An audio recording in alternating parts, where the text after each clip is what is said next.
Chairman Pakistan peoples party Bilawal Bhutto Zardari ने कहा है कि टानिक में पोलियो वर्कर्स पर हमला रियासत की रट को चैलेंज करने के मतरादफे है। पोलियो से महफूज पाकिस्तान की मंजिल में रुकावट बनने वाले आखिरी दहशतगर्द को भी इसके अंजाम तक पहुंचाना होगा।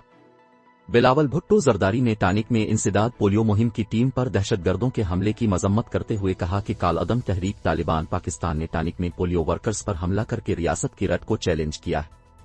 पोलियो से महफूज पाकिस्तान की मंजिल में रुकावट बनने वाले आखिरी दहशतगर्द को भी इसके अंजाम तक पहुंचाना होगा। उन्होंने कहा कि टीटीपी के दहशतगर्दों से निपटने के लिए इसी अज़्म की जरूरत है जिसको दोहरा कर सवात में पाकिस्तान का परचम लहराया था। चेयरमैन पीपल्स पार्टी ने पोलियो टीम पर हमले के दौरान शहीद होने वाले पुलिस एहलकार की मगफिरत और बुलंद दर्जात की दुआ करते हुए शहीद एहलकार के खानदान से तज़ियत का इजहार किया।